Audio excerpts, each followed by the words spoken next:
¿Le ha pasado a usted que de repente se pregunta, ¿realmente mi salvación está obtenida ya por la obra de Cristo? A veces cuando nosotros caminamos y nos ponemos a pensar en nuestras vidas, en nuestros pecados, y nos vienen esas inquietudes de ¿dónde está mi seguridad de salvación? ¿Cómo puedo asegurarme de que realmente voy a llegar al cielo? ¿Cómo podemos asegurar de que una persona pueda realmente obtener ese privilegio de poder entrar a la presencia de Dios el día que muera y no ser enviado a la condenación? Muchas de esas preguntas nos vienen. Aún después de haber recibido a Cristo, muchas veces nuestras inquietudes a causa de nuestros pecados nos generan dudas, y esas dudas pueden alterar la manera como caminamos con Dios. Pablo, en su carta a los Corintios, les describe a los hermanos que estaban en la iglesia y les llama santos, les llama justificados, les llama hermanos. ¿Por qué les diferencia de esa manera? ¿Qué es lo que Pablo quería decirles, aun a pesar de que esa iglesia vivía en pecado? Vamos a ver lo que Pablo nos dice aquí en la carta a los Corintios, en la primera carta, en el capítulo 6, cuando Pablo, enfrentando un problema de peleas dentro de la iglesia, hace una diferencia entre el justo, el salvo, el perdonado y el injusto. Esa es nuestra lección de hoy día aquí, en un momento con Dios.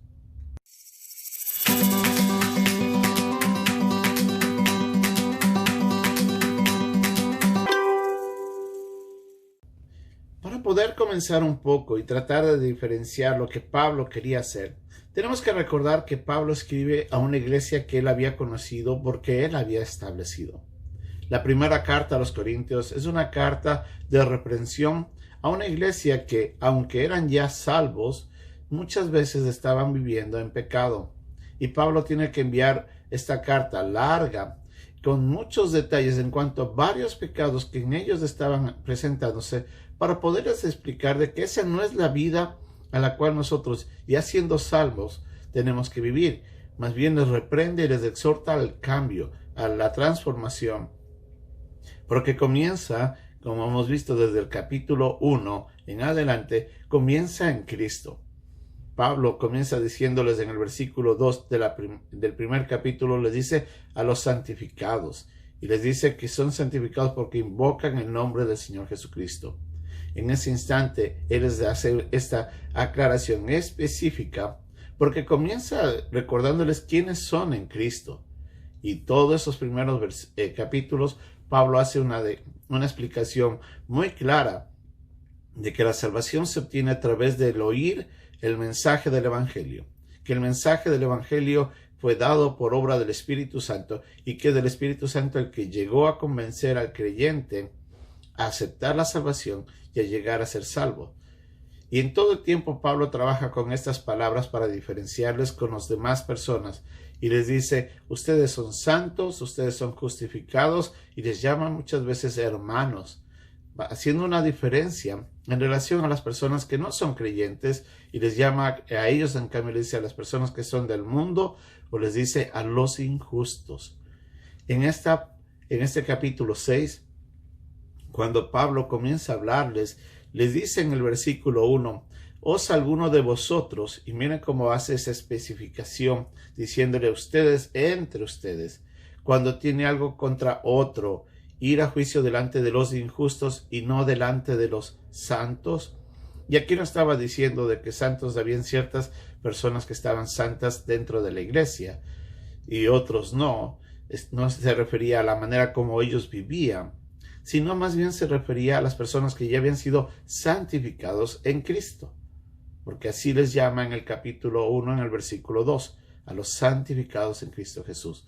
Entonces vemos ahí de que Pablo no estaba diciendo de que algunos en la iglesia vivían mejor que otros y por eso eran santos y los otros no. No, todos en la iglesia son santos.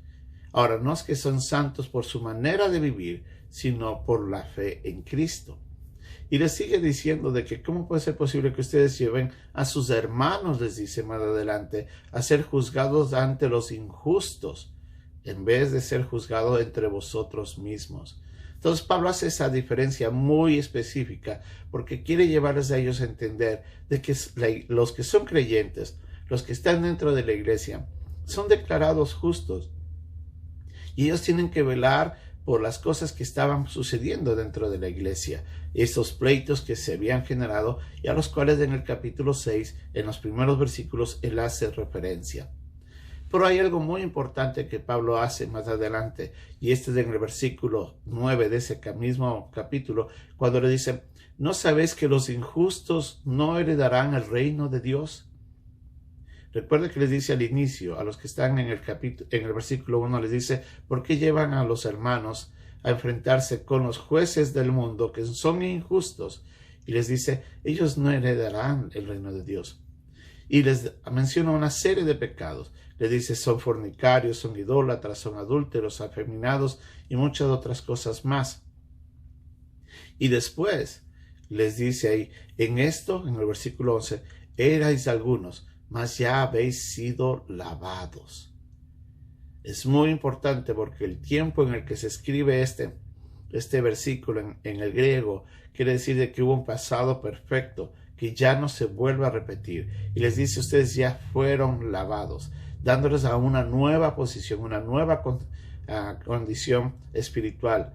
Ahora, en ese mismo versículo les dice: ya habéis sido lavados, ya habéis sido santificados y ya habéis sido justificados. Y él les dice ahí: y esto no porque ustedes lo lograron, es porque ustedes han creído en el nombre del Señor Jesús y por obra del Espíritu Santo de nuestro Dios. Entonces les estaba diciendo ahí claramente: ustedes recuerden de que ya no son como ellos, ya están en una nueva posición. Esa posición en la que el creyente llega a alcanzar por la fe en Cristo. Somos puestos ante Dios y declarados justos, no por nuestra obra, sino por la obra de Cristo, lo que se conoce como la imputación. Cuando una persona llega a recibir a Cristo, en ese instante Cristo toma mi pecado, y ahí es donde mi pecado ya ha sido juzgado por la obra de Cristo, y Él me otorga su santidad, me otorga su justificación. Yo soy declarado justo por la fe en Cristo Jesús. Entonces ahí es donde yo ya no encuentro ante el juez supremo, ya no se encuentra culpa en contra mía, porque ya ha sido pagada mi culpa, yo ya he sido justificado por la obra de Cristo. Cuando Dios me ve a mí, ve a Cristo en mí, no me ve a mí nada más. Él ve mi fe en Cristo y es esa nueva posición en la que Él me declara justo. Entonces, ahí es donde yo encuentro esa seguridad de salvación. Hay que reconocer y hay que recordar de que muchas veces y muchas personas han enseñado de que la salvación depende de cómo el hombre puede hacer para llegar al cielo. Y eso es una lucha constante. Es una lucha que siempre generó grandes problemas. Hace años atrás, un hombre, Martín Lutero, enfrentó ese gran dilema.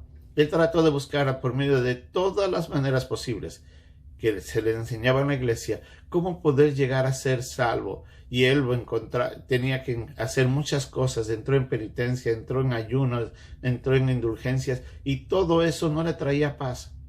Pero cuando llegó a encontrar la verdad en la Biblia, que dice que el justo por la fe vivirá, se dio cuenta de que la salvación y la justificación se basa en la fe de la obra de Cristo Jesús.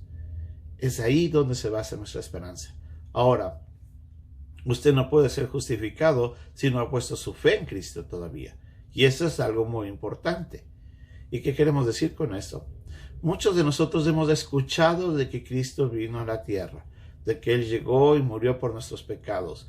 Y aunque ese conocimiento es dado para muchos de nosotros, lamentablemente ese conocimiento no se ha transformado en convencimiento. Y es ahí donde las luchas vienen. Y es ahí donde las personas todavía no han puesto su esperanza en Jesús, porque todavía siguen mirando su propia justificación. ¿Cómo yo puedo declararme justo? Si alguien le pregunta a otra persona, ¿cómo puedes llegar al cielo? Muchos le van a decir, bueno, leyendo la Biblia, yendo a la iglesia, ayudando a las personas, cambiando mi vida, viviendo bien, y todas cosas buenas. Pero fíjese en dónde está poniendo su esperanza. Las está poniendo en sí mismo. Y si usted le pregunta, bueno, ¿y dónde está Jesús? Le va a decir, bueno, sí, Jesús está ahí, pero la primera respuesta no fue Jesús. La primera respuesta es, ¿quién soy yo y lo que yo hago para llegar al cielo? Es de ahí donde uno se da cuenta de que la esperanza no está puesta en la obra de Jesús, está puesta en la obra del mismo hombre. Y ahí es donde nosotros nunca seremos justificados, como dice Pablo en Gálatas, por cuanto por las obras de la ley ningún hombre será justificado. Así es que, ¿cómo se justifica una persona? Creyendo en Cristo. Ponga su esperanza en Jesús. Reciba a Jesús como su Señor y Salvador. Es la obra justa de Él, que redime al hombre, y nuestra esperanza en eso, la que nos salva, y nos pone en esta justificación, declarados justos por fe. El justo por la fe vivirá, dice la Biblia. Usted ya puso su esperanza en eso, entonces ahí manténgase. No tenga temor. Recuerde, su santificación, o sea, declarado santo, su justificación, declarado justo, es basada en la obra de Cristo. Y es lo que dice Pablo. Ya somos justificados y hemos sido santificados en el nombre del Señor Jesús. Y eso es lo que Pablo estaba llamando la atención, para que los hermanos recuerden. Ya no deben vivir en pecado, ya tienen que cambiar su manera de vivir. Pero recuerden, les dice, ustedes son justos, no porque lo merecieron, es por el nombre de Jesús. Y es ahí nuestra esperanza. Que Dios nos ayude en esta verdad a recordarla y vivir en ello y cambiar nuestra vida por asegurar nuestra alma en esa ancla. Y si usted no ha recibido a Cristo, eso es lo que necesita hacer. Y si usted ya recibió a Cristo, hable a otros que la justificación solo se la obtiene por la fe en Jesús, quien murió por nuestros pecados. Que Dios nos ayude y nos recuerde esta gran verdad que nos puede traer paz eterna a nuestra alma. Bendiciones.